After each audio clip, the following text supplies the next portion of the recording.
Hey, what's going on, everybody? This is Maurice Bishop. I wanted to share with y'all a game that I played against a 2310. I guess his name is Jay Yala. He's again 2310. I wanted to show y'all how you can beat a high-rated player if you use sharp lines that can confuse your opponent, especially in blitz. So a lot of y'all thinking that because you're a low-rated player, you can't beat a high-rated player. That's not true. You can if you understand the opening, the concepts, uh, if you understand exactly what your plan is. So without further ado, let's actually get started. I play obviously the French Wing Gambit, and you play this gambit when somebody's playing a French defense on you. So it starts out as e4, e6, knight f3, d5, then e5. You push the pawn to e5 automatically, again gaining space in the center. When he goes c5, what black is trying to do, he's trying to gain space in the center as well. That is the whole purpose of it. So you confuse your opponent with b4. Now, normally this is not something that um, your opponent would even think that you would actually do because he's probably so used of you going to, maybe lines like d4 and then maybe black may push c4 or better yet, which a lot of times the opponent may play knight c6 and then you may play c3, then bishop d7, bishop d3, and queen b6. Black will like stuff like this because he knows these lines, and this is probably what he always used to playing, things like that. So I like to confuse my opponent with b4. All right, so c captures b4, and then I go with d4 again, gaining space in the center at all times, right? Knight c6, pawn a3. Again, we sacrifice another pawn. The whole point of it is, you want to um, have strong pawn chains, which is very good, especially at the end of the day when you're in the end game. This is very good when this pawn is on c3, and then you have a lot of space. Bishop b5 or bishop d3, and you have a nice diagonal with the dark square bishop, and eventually we're going to get this knight out to a3, which is the plan. But let's continue. Knight a6, that's what he played. Usually, and this is a typical French move, they usually go knight a6, either to go knight g4 or to go knight f5. Most likely the knight f5 to undermine the d4 pawn. But that's the whole point of us going to a3, so we can get this pawn out the way, so we can go pawn c3. And now the knight on f5 would be useless because you wouldn't be undermining the d4 pawn because, it would be safe by the c3 pawn. All right. So we automatically take automatically. Whether he takes or not, we're going to take anyway. He goes bishop catches b4 with a check. I go pawn c3. Simple as that, right? Look at this. We got a nice pawn chain, things like that. Yes, he has three pieces developed and everything, but you're going to see how, this tables could turn. So bishop b7, right? Bishop d3 with development, right? Not only that, I love the white's position because we have a nice a file, which we can also use as a weakness on that a7 point. Use as a weakness, right? Um, and as you see, this knight at 5, you will see how quickly that this knight at 5 would become useless.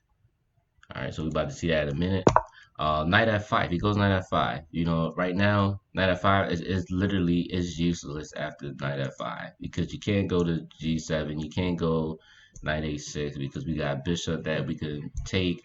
Can't go knight h4. Well, I mean, you can go knight h4, but again, it's a useless move. Um, so what I did is I go h4. This is what I do. I go h4. Now, y'all probably thinking, well, he could just take this pawn. Well, let's check this line out. So if he goes knight captures h4, I would go knight captures h4. And then if he goes bishop captures h4, then I have this beautiful move, queen g4. So not only do I have an h file open, I also have an a file open and everything. And then not only am I attacking this h4 bishop or the dark square bishop, I'm also threatening queen captures g7, and then potentially I could go bishop a3, controlling all these dark squares. You see how open fouls and everything can actually do damage to your opponent and actually confuse them. And now psychologically, he'll be like, dang, like what's going on? Like I was just developing my pieces, you know, everything it turns so fast. Even with the pawn G5 to protect it, that's not even good either because then you just trap your bishop and you can go H5 all you want, but then we just got Queen E2. So now this bishop is lost. So we get this. This is too easy, right? So after H4, my opponent he doesn't take the pawn, he castles. So then with the move that I do, I go pawn G2 to G4. Crazy, right? And the thing is, again, you still don't want to go knight captures h4. Why? Because of knight captures h4, and if bishop captures h4, then we can go g5. Not only are we ready to attack this bishop, but we also about to hit bishop captures h7. So again, if he decides to go bishop captures on g7 to try to exchange the dark square bishop, thinking that we're going to take and then the queen takes, we're not going to do that. So what we're going to do is we're going to go bishop captures a7 check. He cannot take this because of the rook supporting his bishop. If he goes king h8, then we have queen h5 threatening bishop g6 with a check and then mate with queen h7. So he can do stuff like um, I don't know, let's say bishop a6, but this really wouldn't matter because we just go bishop captures a6, and you know white is just winning automatically, and it doesn't matter what piece it takes. He could take this, and then we'll just go bishop g5 with a check, and then of course the next move is going to be mate. We're not going to just, even though we're threatening to take the queen, but we're just going to mate on. So if he goes king g8, this is just mate. Simple as that. Or if he does something like I don't know, G captures A6, we got Queen captures A6, and he's still not going to be able to stop me at all. I mean, he can go, I don't know, Rook E8 if he wants to, but after Bishop G6 check, King G8, Queen H7, King F8, and then Queen captures F7, that's checkmate.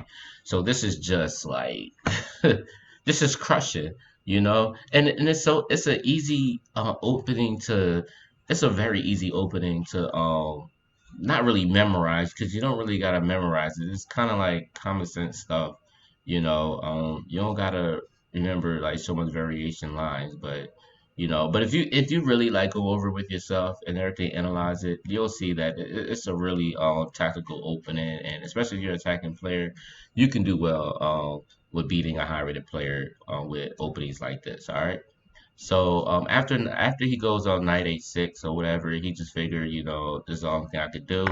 I go bishop captures a6, G captures a6, and then I go queen d2. So obviously, black is not going to like allow the queen to take the pawn on a6 because after I take this queen captures a6, man, this is just the king is just wide open for an attack. So what does the king do? He goes there.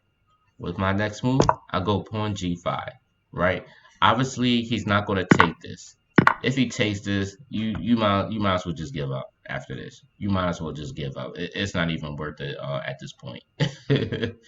I mean, you can go rook h8 all you want, but then after queen f4 and everything, potentially coming here and then h4, it's gonna look nasty. It's just very nasty. It's Black don't want to be in this type of position at all.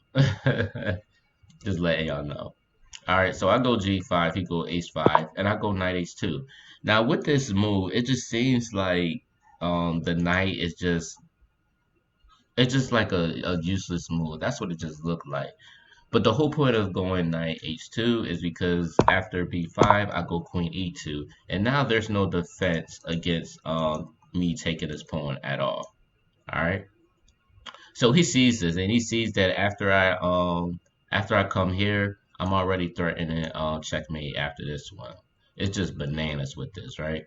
So knight catches d4. He just sacks, right? C catches d4, bishop e4. I go knight d2. He takes, queen catches d2.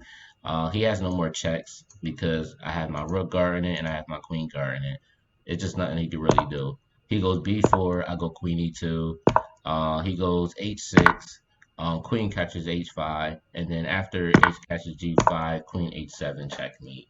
It's just ruthless, man. So let's go back. Even if he decided to, let's say, not take the knight catches d4. Let's say he did something like maybe f5, and let's just say he just go f5 because he just really wants to move his king on this side, and then like just to escape, like have an escape route. It's really not going to matter because after I take, he may take, and I might actually like this move even better, Rook G1. And then if he decides to go King F7, I still got Queen catches on H5 check. And if he goes King E7, I still have this E catches F6 check. And if he decides to take or whatever, that's not going to be very good because after Rook G7, uh, he can go. Let's see. I mean, if he comes here, this would be bad because after Queen catches H7, there's no way he could stop this. I mean, he can stop it by going Knight E7 or whatever. He can do that, but after King Eight, Queen H8, it just it's nothing he could do because then this is mate. Or if he decides to go, um, let's go back. So let's say if he decides to go King D6 or whatever. He can do that. Knight a3. We're threatening. We just got a piece in the game, and we're threatening knight catches b5, right? So even if he decides to go a6, we still got knight captures b5 check. And normally this would be checkmate, but he's forced to actually take this knight because it will be checkmate. So then we just take off the rook. And again, this is just dominating.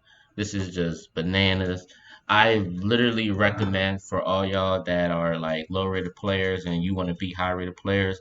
I highly recommend playing this French Wing Gambit, man. It is a very tactical opening. It is a beautiful game, and all y'all gotta remember is e4, e6, knight f3, d5, e5, and then if he goes c5, you automatically hit him with b4.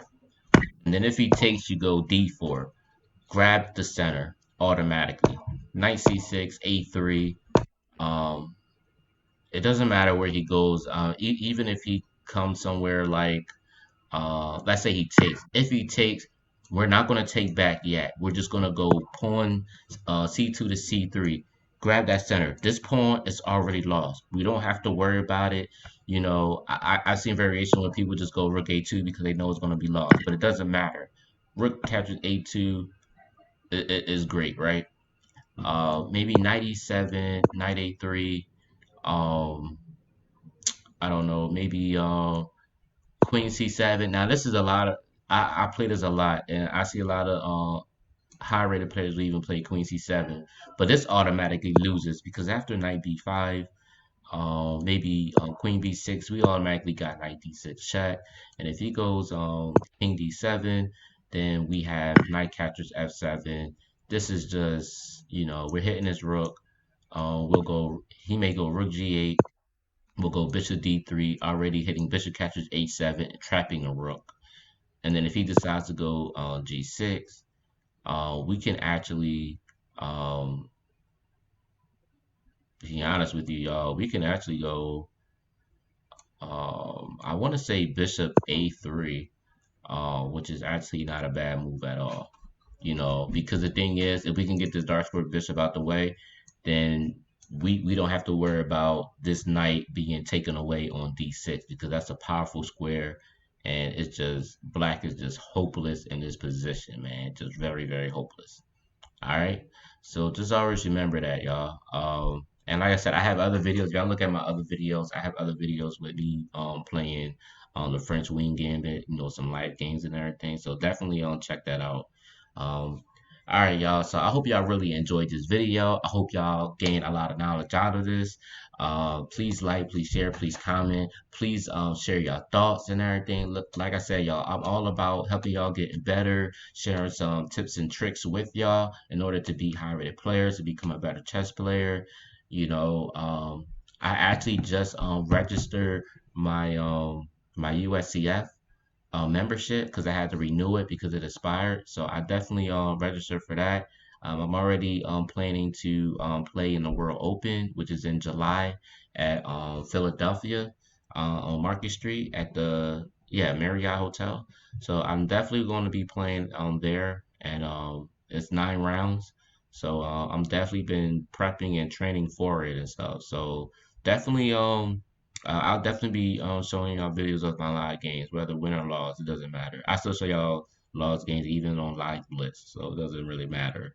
I'm all about just trying to get better, learn from something, always trying to learn.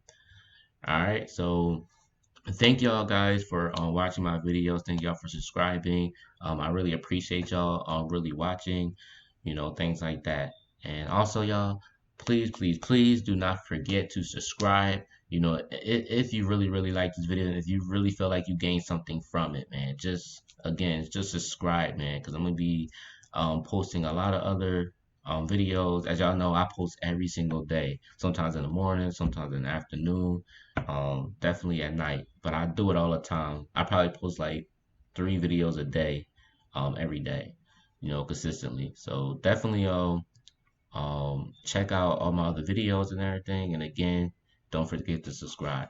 All right, y'all. Have a good night. Enjoy the rest of y'all night. All right, y'all. Peace.